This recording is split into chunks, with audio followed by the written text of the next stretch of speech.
আগের কথা। এক বনের মধ্যে একটি ডোবার পাশে বাস করত এক হাঁস দম্পতি। তাদের একজনের নাম ছিল হাসা ও অপরজনের নাম ছিল হাসি।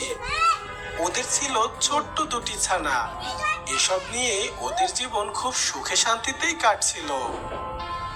একদিন সকালে হাসা তার বউ হাসিকে বলে, বউ, আমি খাবার আনতে গেলাম, তুমি আমাদের ছানাদের দিকে খেয়াল রেখো, আমি দ্রুত খাবার নিয়েই চলে আসবো। এই কথা বলেই হাসা খাবার আনতে বের হয়ে যায়। না, কোথাও কোনো খাবার নেই। এমন হলে তো মরার জোগাড়।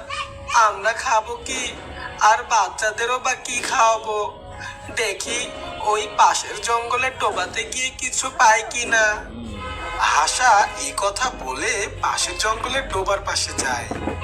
গিয়ে দেখে ডোবার মধ্যে কোনো মাছ দেখা যাচ্ছে না। এই দেখে তো হাসা ভীষণ চিন্তায় পড়ে যায়। না, এই ডোবার কোথাও তো কিছু দেখতে পাচ্ছি না। খাবার না নিয়ে গেলে বউ বাচ্চা খাবে কি? এমনই ভাবতে না ভাবতে হাসার চোখ যায় ডোবার পাড়ের দিকে, আর দেখে একটা মরা মাছ পড়ে আছে। আরে, ওই তো মনে হচ্ছে একটা মরা মাছ পড়ে আছে, বেশ বড় মনে হচ্ছে তো। যাই, দ্রুত গিয়ে ওই মাছটি নিয়ে বাড়িতে যাই। এই কথা বলে হাসা দ্রুত মাছটির কাছে এগিয়ে যায়। বাহ, দেখে মনে হচ্ছে মাছটি বেশ টাটকা আছে।